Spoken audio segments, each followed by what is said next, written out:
Hello, friends. George and Chuck and I are beyond excited to be here with everyone this evening and to read from our new collections.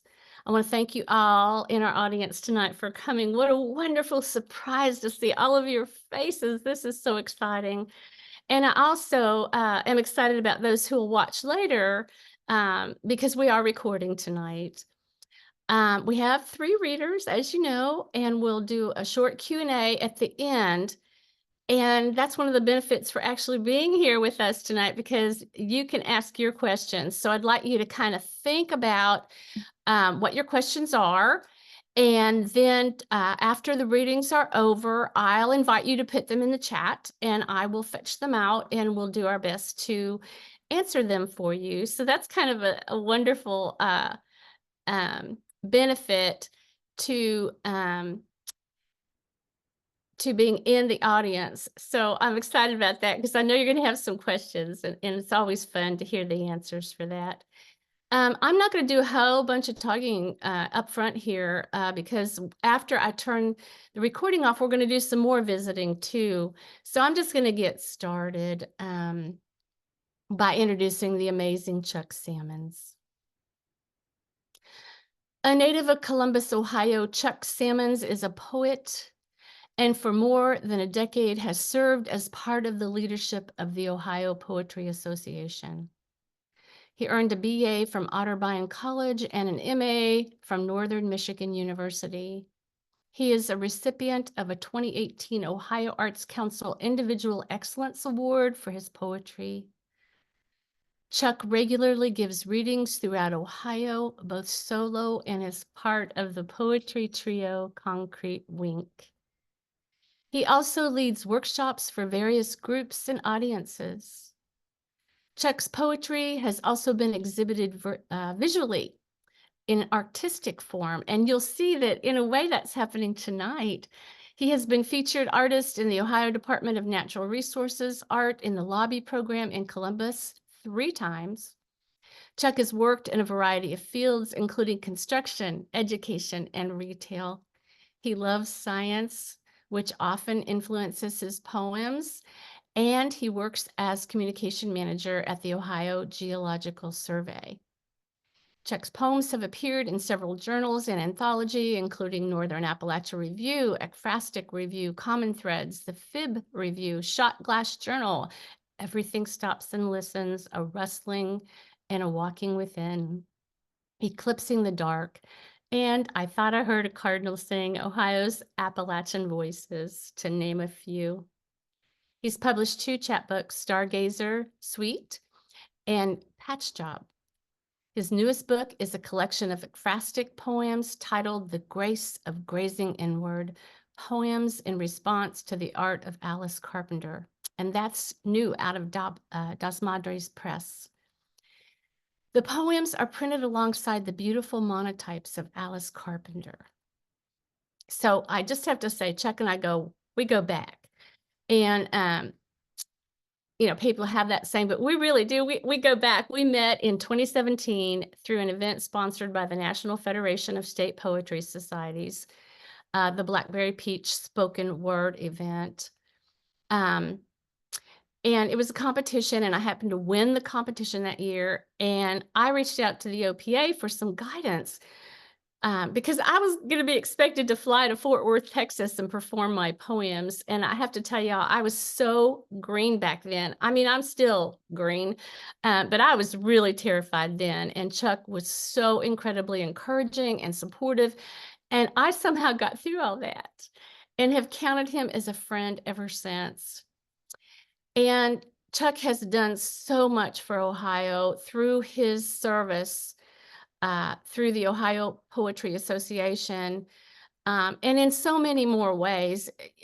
You call on Chuck and he will be there, and he will stand beside you, and he's just an amazing person. And I'll tell you what, Ohio is so lucky to have Chuck Salmons as one of our own. So that's enough for me. Take it away, Chuck.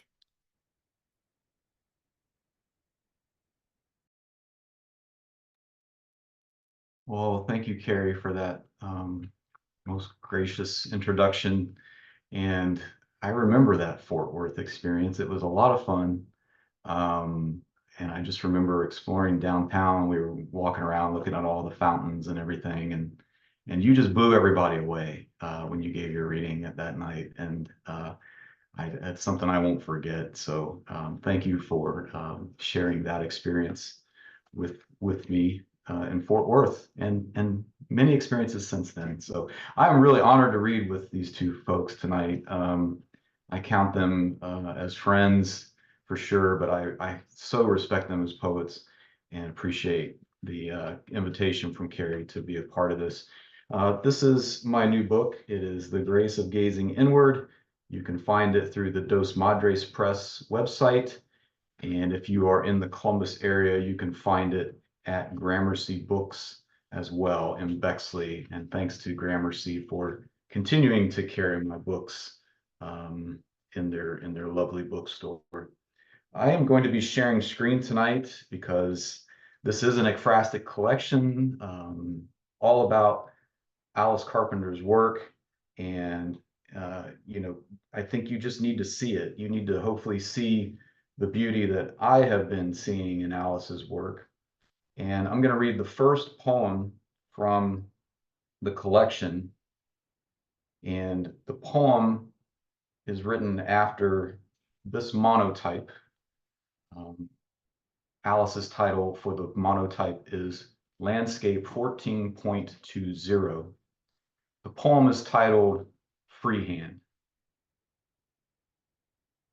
Given the choice, how would you enter the space, rippling between reeds? Drift with morning mist, torn from a lover's journal. Bloom like a black ibis, fishing a parchment fringe. Bleed like a brushstroke, hanging in the folly of margins. What space to enter comes easily. How to fill it takes a lifetime.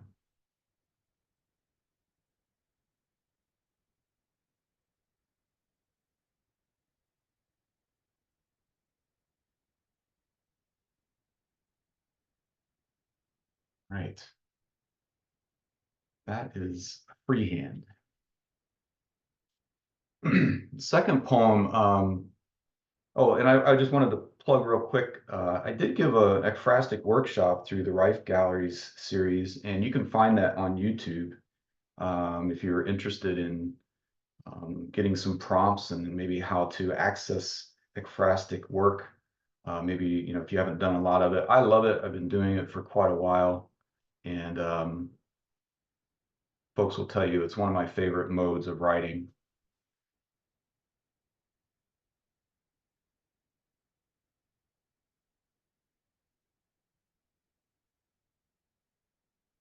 So this next poem is written after Landscape 14.34, and the poem is titled Skeletal. What wild creatures haunt our childhood dreams? Lanky and leggy, gathered hip-hinged beneath a waxing moon. Plotting and plodding, they roamed open fields as we slept unaware. Only in dreams did we dare dance with such devilish beings, intent on dragging our souls into Satan's lair. Or so we were told by Baptist grandparents who tucked us in, held our hands, prayed to a God that lingered somewhere in shadow, prayed that we sleep safely until morning. By the time we grew old enough to trust our doubts, these creatures, whose only sin was a longing for our world to see virtue in their otherness, have left us. We yearn, cling to a past dimly lit, wondering if they still lurk in hillsides, too murky, too foreign for us to trek, alone in the blue bruise of night.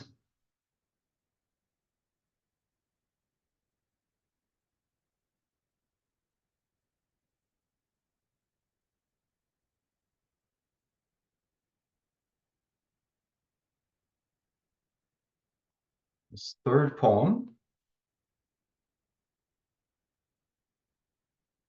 is after landscape 16.9, and the poem is titled Ars Poetica. Imagine yourself a kingfisher, skimming the surface of a lake of the woods so placid, you catch yourself bemused by the belted reflection whipping its wings below you. Bankside, your nest rests in cool mud somewhere among cattails and reeds. Your rattle declares your brilliance before you break the mirror with one last plunge. The gloaming casts wooden shadows on the far shore, impels you to your darkened hollow, beak empty. Some days offer little more than the grace of gazing inward. You settle in with your brood, shared warmth your only nourishment, and greet the welcoming pause of night with a flourish of want, anticipation for the scattershot light of dawn.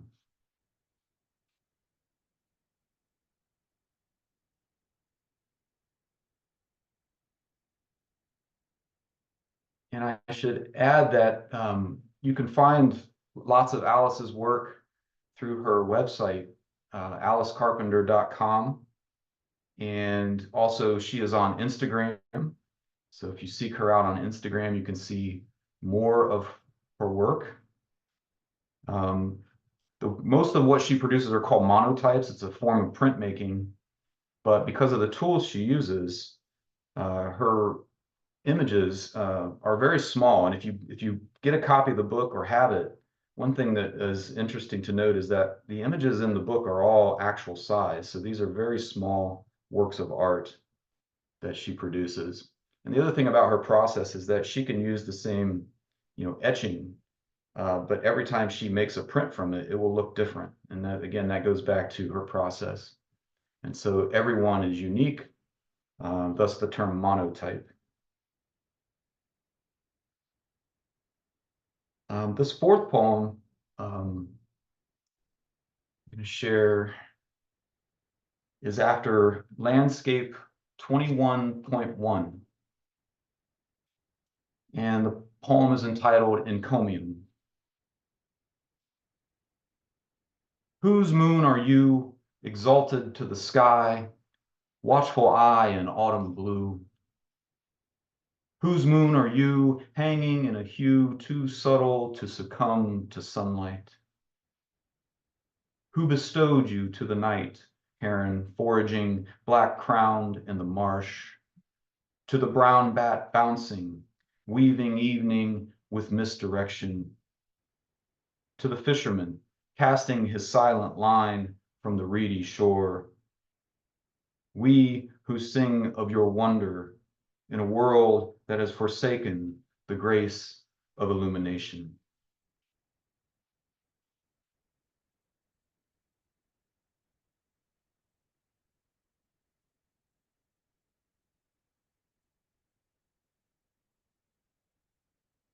And I have one more poem to read for you tonight.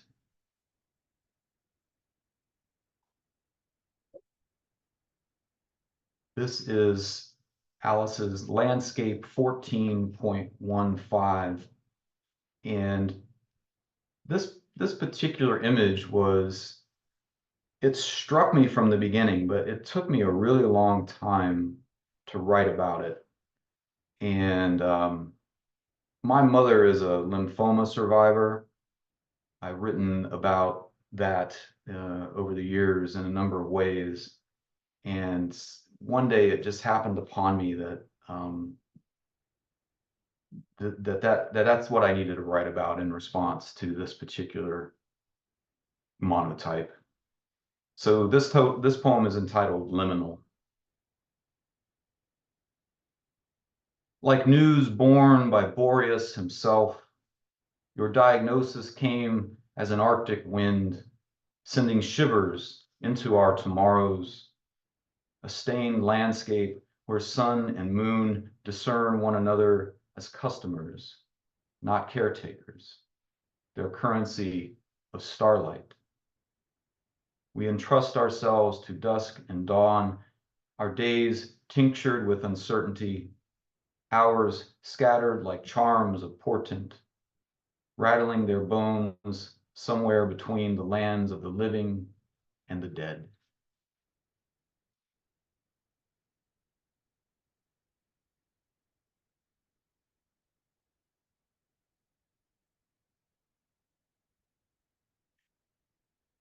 Thank you very much for listening and for watching. Really appreciate it. And I think at this point, it's time for me to introduce our dear poet laureate.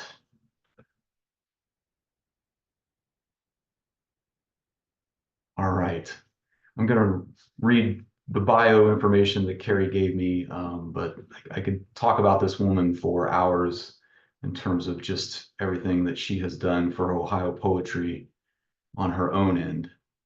Kari Gunter-Seymour is the Poet Laureate of Ohio and an Academy of American Poets Fellowship recipient. Her poetry collections include Dirt Songs from Eastover Press, Alone in the House of My Heart from Ohio University Swallow Press, winner of the 2024 Legacy Award, the 2023 ABF Best Book Award, and finalist for the National Indie Excellence Award. And A Place So Deep Inside America It Can't Be Seen from Sheila McGigg Editions, winner of the 2020 Ohio Poet of the Year Award. A ninth generation Appalachian, she is the executive director of the Women of Appalachia Project and editor of its anthology series, Women Speak.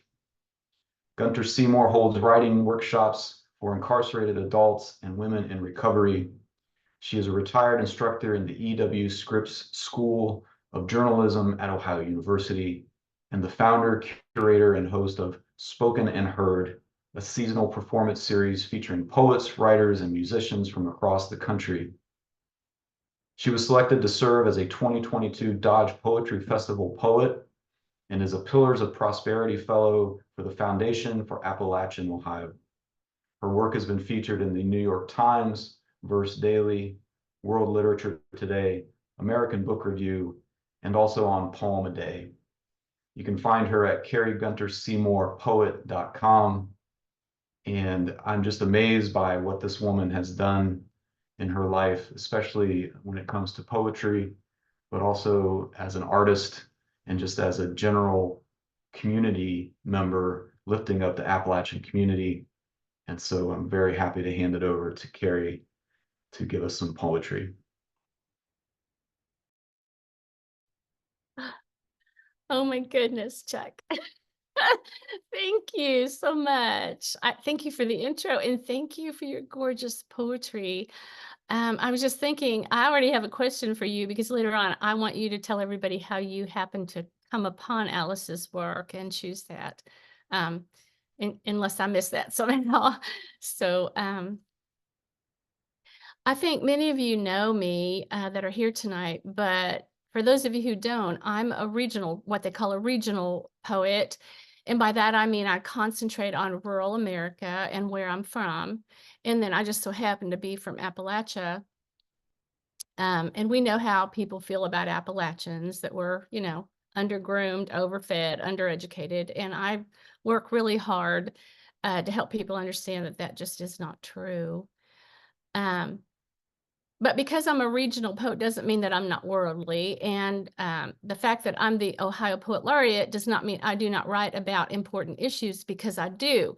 I write about racism. I write about LGBTQ rights. I write about addiction. I write about poverty. I write about women's rights. I write about domestic abuse and abuse of the land and its people.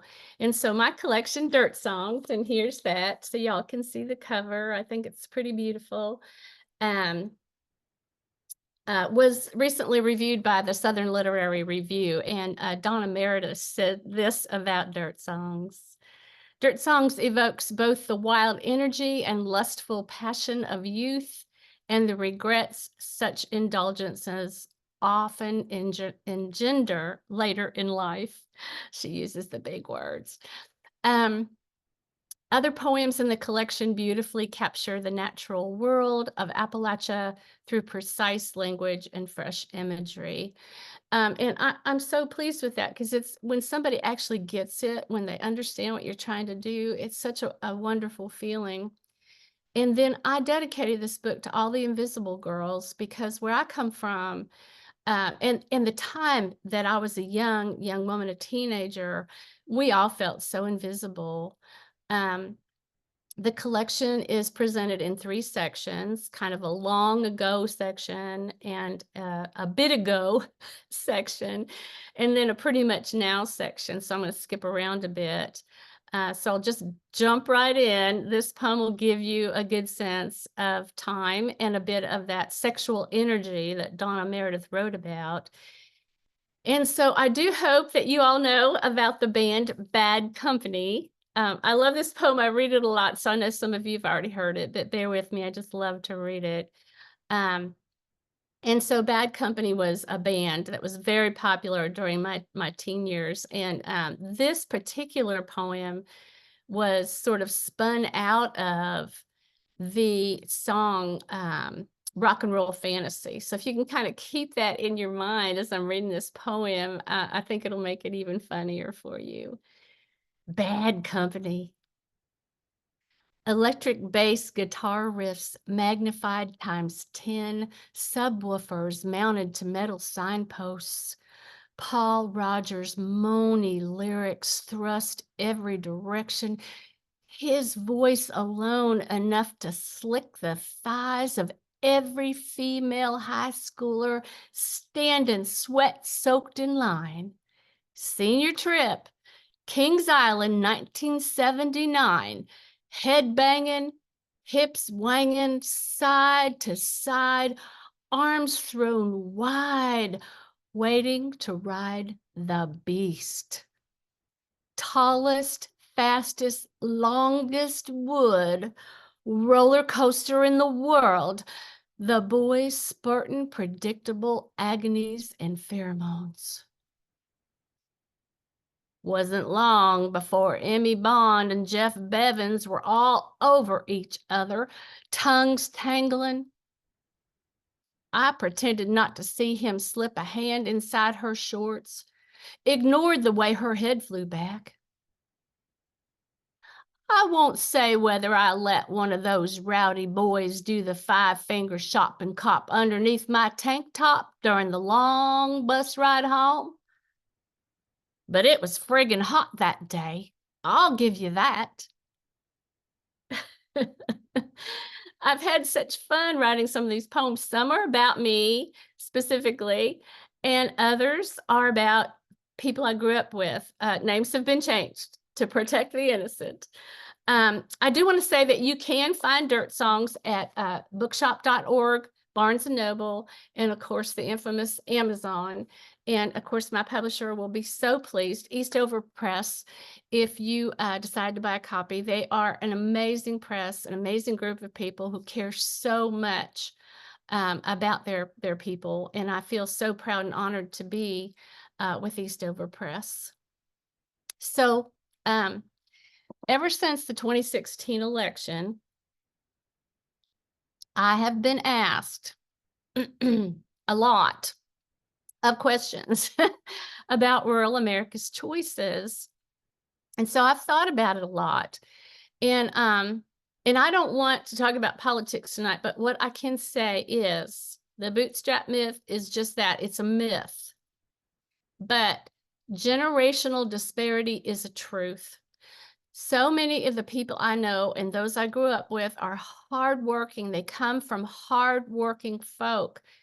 But when most of the opportunities go to the upper class, it is almost impossible to skew the odds, to skew the dynamic that's happening in rural America. So, of course, I've written a poem about it. And this is called I Can Explain. Here in the foothills, every story begins because somebody opens her mouth. My great aunt turned 90 this month. She can still recite all the names. 82 dead. Posting mine number 6, Millfield, Ohio. My cousin weeps firsthand experience regarding Freedom Industries' gross negligence along the Elk River. It's no revelation that a lot of you blame us for our twang and Billy Ray Cyrus, for coal's carbon footprint, and make America great again. There's a kid with a mullet who lives near me whose pickup truck wields a giant Trump flag. So large, he almost ran off the road, the flap obstructing his windshield. I saw him erecting it in the Piggly Wiggly parking lot like he was doing the most patriotic thing ever. Listen, he's a good kid. Volunteers at the dog shelter. First one out to shovel on snow days.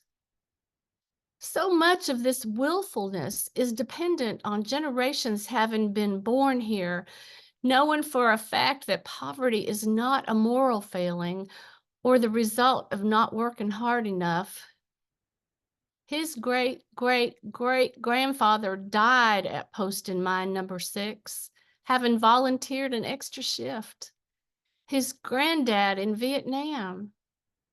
His father works 2 jobs and serves as a deacon at the First Baptist Church.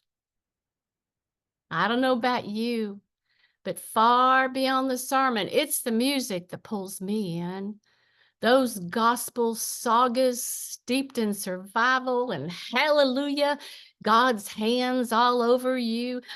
I'll fly away, oh glory, I'll fly away. To touch another with what has touched ourselves. Isn't that the reason humans developed language? To build community. Words drawn from gesture and song, tales shared in caves or on some lonesome prairie under a gleaming night sky, overtures brimming with light and air. I can't help but think a lot of you have never learned to relish your breath or pause considerably to contemplate the stars. Do unto others, we say.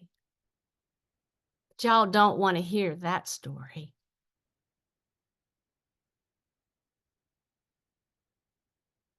I'm sorry, it's a little preachy, but I also think it's true. And I hope it opens the dialogue. I hope it helps people start to talk about these issues a little more freely and with a little more even hand. So I promised a land poem, so I'm going to give you a land poem. And I did promise you all that I also take on the larger issues. So you're going to have to bear with me as I do this. This is Child of the Large-Beaked Bird. The crows are up to no good, tapping the tin roof like it's Miss Glover's school for awkward girls, all juke, jig, and jaja.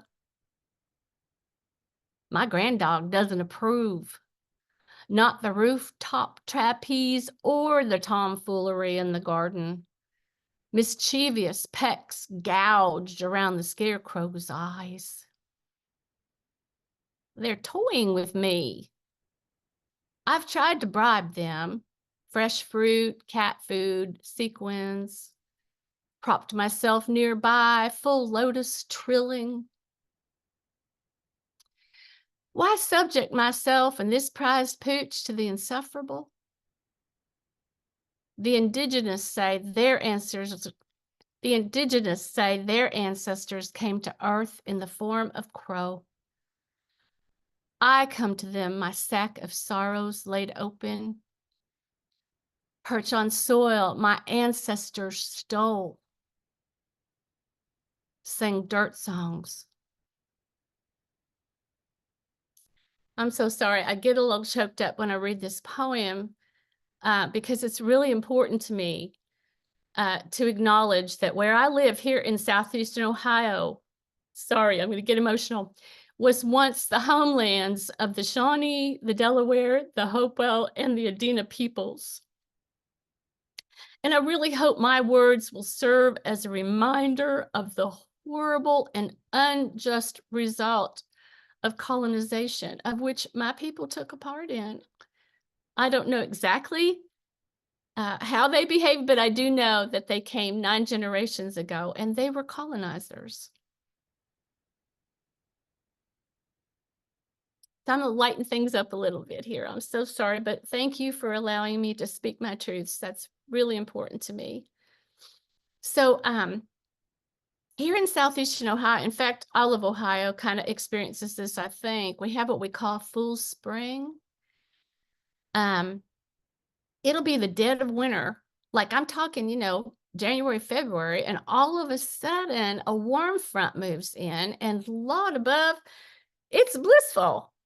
And all the feels that come with spring come way too early, which can make a person antsy to do things. And so this little poem gets back to my story about where I come from and how people behaved. And it's titled Full Spring. One of those deceitful February days in southeastern Ohio that splits open, pretends it's spring. The air dances. I was on my own. My son, with his thick-brained dad, court-ordered.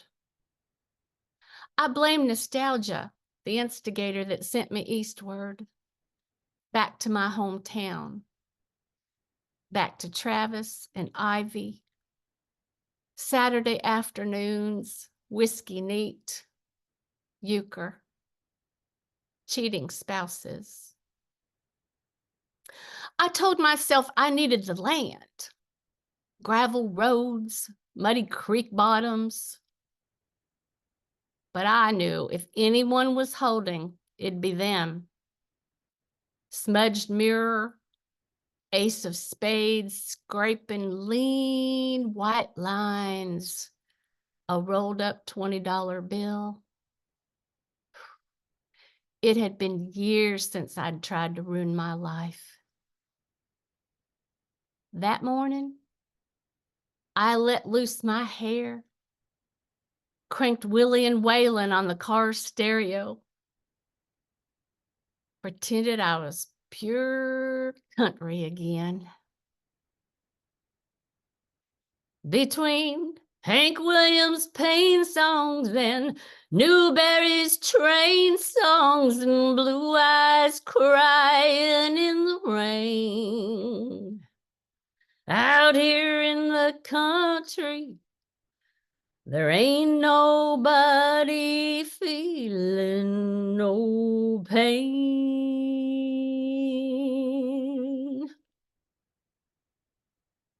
So that's for you, Kip Knott. And as a reference for those of you who may not know, that's a hot lick from a Waylon Jennings tune. And that's what I was telling Kip earlier, that I would be sharing some Waylon Jennings, not Dolly Parton tonight. So I just have one more poem for you all. And thank you all so much for listening tonight. Again, I hope that you'll consider buying the book and help my wonderful publisher, Eastover Press, continue their great work. This is actually the very last poem in the collection because there's so much reflection in my work in this book, and it's kind of a way to pull it all together, because as we get older and older and older, we think about our death a little bit more. And so I was thinking about death, and then I was thinking about other people's ideas about death. What happens? Do you go to heaven? Whatever. And my sister was a great believer in reincarnation. So I went that direction. And the poem is titled Reincarnation. If asked, I would choose a bush bean, stringless. I want to stay tender and green. camouflaged for days inside leafy lime plummules, umbilicaled to others likewise inclined, not taking any shit from the city cousins, half runners, all with commitment issues. When my time comes, I will puff my pod, wiggle to the front, chant, pick me, knowing the boil up that awaits, the dance, the heat, the bubble and fizz. Thank you so much, everybody. Remember, you can find the books at bookshop.org, Barnes & Noble, and Amazon. Find me at KariGunter-SeymourPoet.com. But wait, there's more. I'm so excited to be able to introduce George Bilgere. George Bilgere came into national prominence in 2002 when then U.S. Poet Laureate Billy Collins chose his collection of poems, The Good Kiss, to win the University of Akron Poetry Prize. Collins then named George one of two Witter Binier, I'm sorry, George, you'll have to correct me on that later. I'm so sorry, fellows for the 2002 and invited him to read at the Library of Congress. In 2006, Ed Field chose his book Haywire to win the prestigious May Swenson Poetry Award. And radio host Garrison Keillor began reading George's poems on his daily national public radio broadcast, The Writer's Almanac. The popularity of George's poems on the show led to an appearance on Keillor's a long-running NPR radio show, A Prairie Home Companion. George's many honors include the 2022 Reader's Choice Award from Rattle Magazine and the 2021 Editor's Choice Award from New Ohio Review. He's received grants and fellowships from the National Endowment for the Arts, the Ohio Arts Council, the Pushcart Foundation, the Fulbright Foundation, and the Witter Bynner, there I said it, Foundation through the Library of Congress. He has won the May Swenson Poetry Award, the Society of Midland Authors Poetry Prize, the Devens Award, the University of Akron Poetry Prize, the Cleveland Arts Prize, and in 2023, the Rattle Chapbook Prize, which we will hear from him, and we'll hear him read from that tonight. His poems have appeared in all the very best, don't you interrupt me, George, I'm going to say it all, in all of the very best publications, including Poetry and Kenyon Review and Best American Poetry and New Ohio, and on and on and on and on. He recently launched a weekly newsletter, Poetry Town, in which he highlights a poem not his own. And he shares his thoughts and what, why, and how he selected to showcase it. And I'm hoping he'll share some information about how you can sign up for that. George is a distinguished professor of English at John Carroll University in Cleveland, Ohio, where he lives with his lovely wife and two fine little boys. And George and I met in the middle of nowhere at a lodge outside Lancaster, Ohio. I've been an admirer of his work for ages. And it is one thing to read George's work, but to hear him read it himself out loud is an experience all his own. He's a person of generous spirit. He's kind, and there aren't a lot of rock stars these days that you can say that about. I am so excited for all of you to hear him read the amazing George Bilgere. Wow, that's maybe the best introduction, probably, no, almost certainly, that I've ever gotten, Kari. Thanks a million. And I want to say, first of all, what an honor to have a chance to read with Chuck. Chuck, that poem about your mom, I was in tears. That's a thing of great beauty. And thank you for sharing that with us. And Kari, everyone who's heard her read knows, she's extremely generous in her praise of others, but there's no better reader of poetry and of fantastic poetry than Kari. I could listen to her do her poems all day. She doesn't read them, she embodies them. And I know of very few poets who can do that, who become the poem they're reading. But man, does she do it beautifully. I've had the good fortune to hear her read live, once in that middle of nowhere spot out in the woods in southern Ohio, and once at John Carroll University, where I teach. And Kari came up and gave a reading that had my students spellbound. So what a thrill to be here and reading from this new book. Here is the book with the dubious title. It's called Cheap Motels of My Youth, and it just came out from Rattle Press. And if you want to get the book, you can't get it on Amazon. You got to go either to rattle.com and order it online, or if you're here in Cleveland, where I am, you can go down to Max Back's Books, get a copy of it. But it's available from Rattle Press. Just go to rattle.com. And yeah, Kari talked about a new website that I've launched. It's called Poetry Town. And it's really kind of been a thrilling project for me. It's only been in existence for 10 days, but I pick a poem, it goes up on the site, and my brilliant, lovely web designer sister, Mary, chooses an image that goes with the poem. And the kind of interaction between the two, it's been really exciting for me to do this. So if you want to have a look at it, go to my website at georgebilgere.com. As soon as you hit the website, there will be a little subscribe button. Click on it and you can start watching Poetry Town tomorrow. So I'm going to read a few poems to you from the new collection. And I'm going to start with, Kari was talking about, as you get older, you start thinking about death, obviously, maybe the great theme of all poetry. So I very directly address that in this poem called, Where Will You Go When You Die? Lord, with all due respect, would it be okay if I just stayed here in Cleveland, in my own backyard, perhaps in the form of ashes strewn in the flower garden?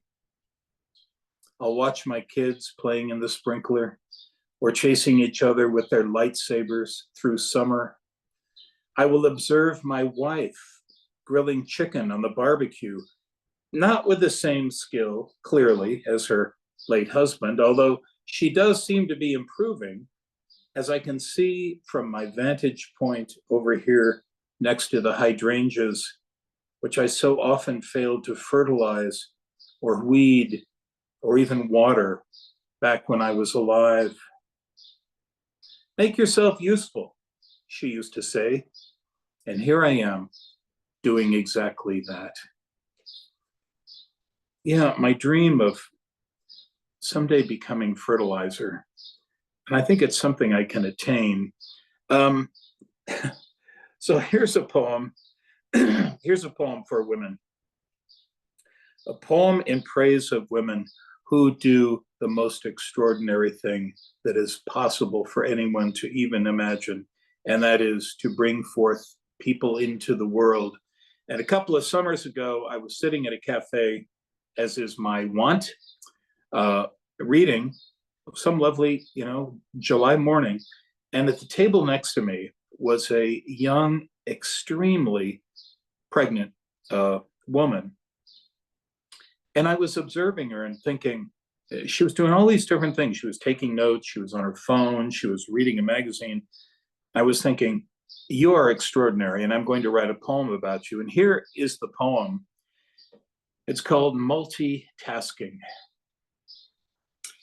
The pregnant young woman at the next table is checking her phone while at the same time crafting a delicate little skull, a couple of eyes, and two beautifully sculpted ears, not to mention a spleen and gallbladder. She's finished the tiny trip hammer heart going lickety-split. So she texts her mom while focusing quite intensely on colon, rectum, etc. And the stomach is just about wrapped up, but there's still plenty of work to be done on the spine, all those little bones, and the central nervous system with its confounding spaghetti of wiring. And now she orders an espresso before getting back to the toes, the feet, Jesus, how many goddamn bones does it take to build somebody? But it's okay, no sweat. She's actually enjoying it. And now she texts her husband, wine, Cheetos, pickles. Okay, she shouldn't be drinking, but it's just one glass at dinner. And all I've done at my table is read the obits while she's already finishing up the brain, which is always a challenge. Kind of a weird poem, isn't it? So I'm kind of the world's oldest relatively new dad, and I've got a couple of wonderful young kids, sort of living my life backwards, having my kids at this end of life. But one fascinating thing, as any parent can tell you about children, is that watching your children grow changes your understanding of the nature and relativity of time, because they perceive time in a very different way from your perception of time. And here's a poem about that. It's called Avocados. My son comes into the kitchen and asks if he can have an avocado. Avocado, he says, loving the weight of each green syllable on his tongue. Avocados represent an immense step for him, an evolutionary leap far beyond the narrow confines of cornflakes wherein he has dwelt for so long. The breast, the cornflake, the avocado. Such has been his journey thus far. You'll have to wait until they're ripe, I tell him. Want some cornflakes instead? No thanks, he says, and wanders back into the world of being 5, while I'm doing the dishes at this point. I start thinking about ripening and how glad I am that it takes time, and his own ripening will be years in the making. Years, I say aloud, enjoying that long, luxurious syllable like a cat stretching out on my tongue. As Michael comes in again, it's been 5 minutes, and asks, are they ripe yet? No, honey, not quite yet. Want some cornflakes in the meantime? That's okay, he says. I'll wait. So years ago, I lived in Denver, Colorado for a long time. And the wonderful thing about living in Denver is you were so close to the West. And I had a great big old motorcycle. And in the summers, either alone or with a buddy, I would take these trips out into Arizona, Utah, Southern Colorado on the bike, sometimes being gone for weeks. And I'm a pretty big guy, and I wouldn't shave, and I wasn't always bathing as often as I should have. And so after a week on the bike, I was kind of, for the only time in my life, kind of a slightly scary looking individual. And it was interesting viewing life from that perspective. So here's a poem called Biker. I was due for a shower. So I pulled up to a little motel, the Wagon Wheel or some such, in some dusty Nevada town.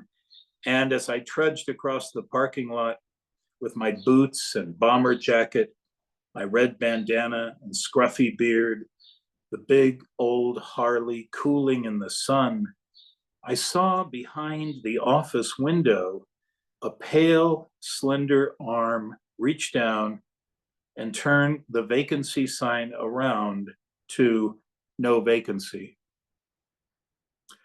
Oh, owner of that pale, slender arm, I have not forgotten you.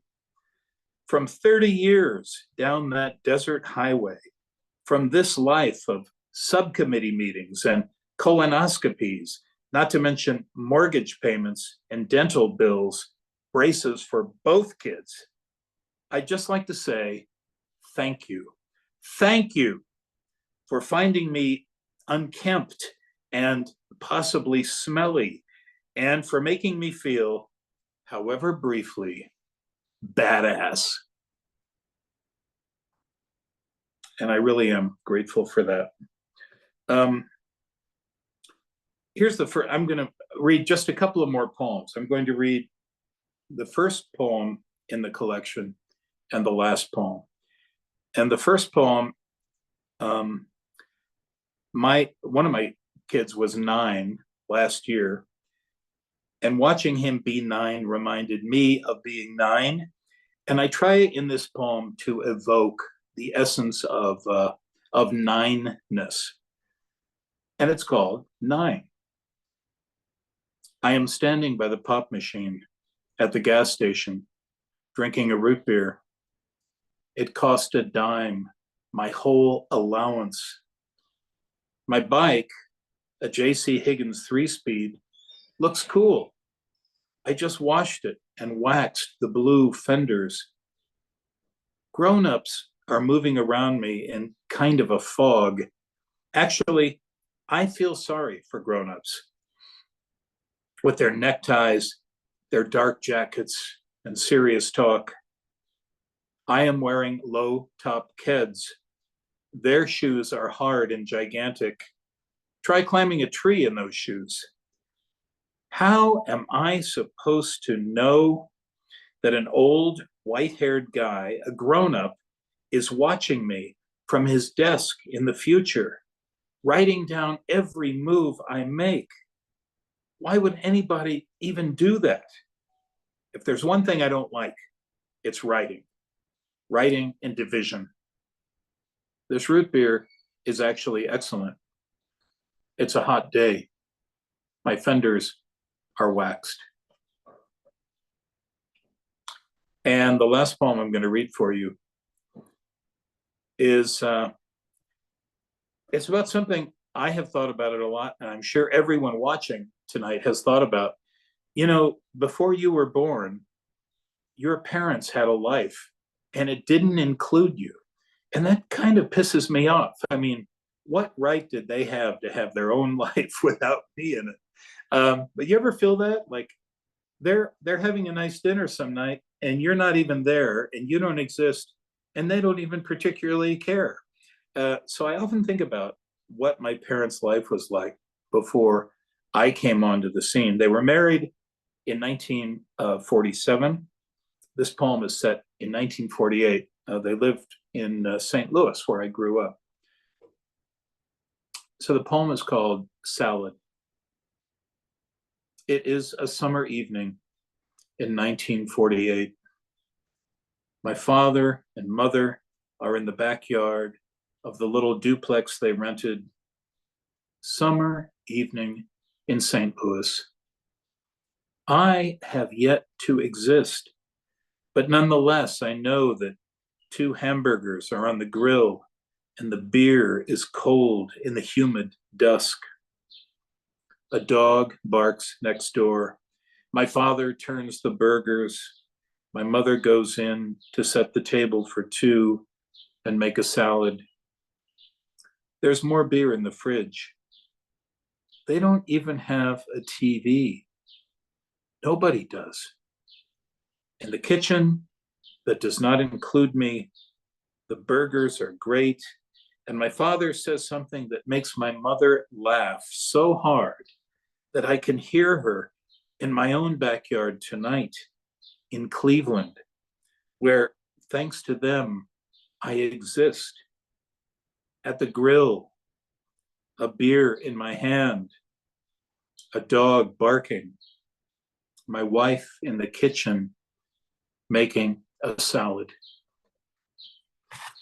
Thank you very much for listening. Oh my goodness. Everybody's Thank you. applauding and excited. George, thank you so much. Thank you, Kari. You can take the most serious subject and still find something glorious and witty about it. And I think that's why we love you so much and why so many people do. So I want to invite Chuck to turn on his camera and his mic as well. And then, like I promised, if we have any questions, I gotta get the chat up here. Here we go. Robin has her hand up. I don't know if that means she has a question. Oh, I thought she was just applauding. Maybe. It's a good Everyone's quick reading. Okay. No, it was a mistake. Okay, Robin, thank you. Okay. I think everybody's just saying how wonderful everyone was, and some people have to leave, and that's understandable. But Chuck, I wondered if you would mind, since I mentioned it, maybe how you came upon Alice's work and got involved there. And Well, so I first encountered her work in November of 2019 at the biennial exhibition at the Rife Gallery in downtown Columbus. And I was scheduled to give a workshop for that particular exhibition in January of 2020. So, but I went to the opening reception in November, and there's so many just fascinating works of art in this space, and there are lots of wonderful people that I met, and Alice was there, and I got to meet her, and I chatted with her briefly, and told her how much I appreciated it. And she had one monotype in that show, and I just loved it. It resonated with me, but it wasn't the right time to write about it. There was just so many people, and it was just so busy, and so I thought, okay, when I do the workshop in January, I'm gonna try to write about this. So January rolls around, I give the workshop, and during the workshop, when everybody else is taking time to explore the artwork and do their writing, I did the same. And I went back to Alice's monotype, and I wrote the poem. It's in the book, and it's essentially unchanged from the moment I wrote it. It was like it just came right out of me. I don't know. I was channeling something. I don't know. And so I sent it to her and found out, where to find more of her work online. At that time, she had both Facebook and Instagram, and of course the website. And she was in an exhibition at the Kinney Gallery in German Village here in Columbus, which is who represents her still. And she had a number of pieces there. So I went after work it was Friday the 13th of March. And if you don't remember, that was basically the day everything shut down from that point on because of COVID. And so I get to see these beautiful pieces that she had in that show, and I'm getting inspired. And then all of a sudden, everything shuts down. And from that point on, I had to rely on seeing her work only digitally on a screen. And so but it still inspired me, and I just kept writing. I would send her the poems just to share them, say, hey, thank you, for inspiring me to write. And we have since developed a really good friendship. She was all on board with the project of trying to put together the collection, because at a certain point, I'm like, there's something going on here. I keep writing these poems. And that was my pandemic project. It really helped me get through the pandemic and to deal with all the stress, was to be able to look at her work and to let it move me as it did. So that's kind of the backstory of it. I love that, Chuck. Thank you. And we all needed a project to get us through that time of real loneliness and isolation. So that came along. The timing of that was perfect for you, Chuck. Yeah. It was that and gardening. Right? Those were the two things that kept me going. I was working from home, but that's a very different kind of energy that you have to do that. But I was still here, I was still stuck here. And my wife as a teacher was dealing with it because they were at home, and then they were called back, and then they brought them back home again. And it was just a complete mess. So thank goodness that I stumbled upon Alice's work when I did. Yeah. I think that segues beautifully into, I think people would love to know, George, about your writing process, what you do every summer. A lot of people may not be aware of how you go about. You get like a book every year or every couple years just by this little. I have an interesting process. In order to write a book of poetry, first fly to Berlin, Germany. Then find a nice cafe there and go there every morning for the whole summer and write, and then hit the beer garden, man. I mean, that's my secret, and I'm sharing it with all of you. I expect to see you there this summer. But no, really, to treat your question seriously, a long time ago, I would say around 2020, I was visiting my sister in Santa Cruz, California, and I wanted to spend the summer writing. And she had two little kids at home, and I couldn't write at her house. And so I'd go to the library, and it was such a drag. It was so boring to sit there in the library writing. And one day there was a coffee shop I really loved going to, and I was sitting there reading the paper, having my muffin. The place was called Rebecca's Mighty Muffins. And I thought, I love this coffee shop. I like the music. I like the people. Why don't I write here? And like many a writer before and after me, I started writing in coffee shops, and I never went back. I haven't written a poem in any place. The thing about, if you have a writing office at home, the deadly thing about that is you close that door and it's just you and the piece of paper, you and the page. There's nothing to interrupt you. But if you're at a coffee shop, a friend will come up, distract you, give you an excuse not to write. And I need to know that I'm not necessarily doomed to having to work. I'm very lazy. So my wife and kids and I love Berlin. It's this fabulous cosmopolitan city full of poetry and art and music. And because I'm a teacher, I got the summers off. And so that's my process. And I'm at this little cafe. Listen, if you're in Berlin this summer, between 9 and 11, swing by Zachariah's Cafe, and I will buy you an iced latte macchiato. I promise. Kari, will you be there? Maybe I not. really wish I could. I would love that. How fun would that be? Oh, You had me until iced macchiato. That was where you lost me. Okay, well, I don't even know what it is, but that's what it's. I just want a cold coffee drink, and that's what they give you, and it comes with a little cookie, kind of, right out of Proust. So yeah, that's my process. But we're leaving in a week, and I love. I was saying to Kari before the show tonight, I've had this schedule as a teacher my whole life. I was a student, now I'm a teacher. Summers off, 9 months on, summers off. So when summer rolls around, I feel exactly like I did when I was in third grade. This infinite expanse opens in front of you. You can do anything you want with it. So we're just about there. that's so awesome. Well, it looks like none of our audience has any questions. I'm really surprised. I thought they would, but I think probably, George, you blew them all away, and Chuck got them started. So there you are. They're shocked into silence. But hey, Kari, if you're about to go, I mean, I want to say, can I say something? I just want to say something about you. This Poet Laureate project is pretty new. It's only been going on for what, about 7 years or something? And there were two people before you, and you have blown everybody away. You've done an astonishing job with it, and you've brought so much attention, not only to Appalachia and issues of Appalachia, but also to poetry in the state. And you've been amazing. And you were telling me you think this will be your last year. And I regard that with great regret, but you have done a beautiful, fantastic job.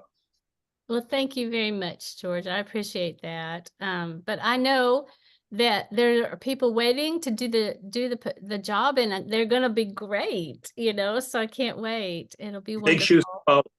And can they sing Waylon Jennings like you? I doubt it very much. Well, there is that, of course.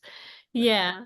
Yeah, Kari, I have to sort of reiterate that you really have raised the bar for future poets laureate, and you're gonna have some pretty tough shoes to fill. So yeah, for anyone considering following in your footsteps, I don't think they should try to do as much as you have done, because it will be a very difficult task. It'll just be different. That's all. It'll be wonderful, whoever steps up, because they want to serve. And, you know, it's just so important to do that. So thank you both so much. But really, we need to stop talking about me. I think what I'm going to do is end the recording and then invite everyone to turn on their video and their mics so we can just chat a bit. So I'm going to stop the recording right now. And thank you all so much for coming out tonight. I want to thank everybody who will listen later. Buy our books, support our small presses, and thank you so much. And don't forget about Rattle, Das Madres, and Eastover Press. Thank you all so much.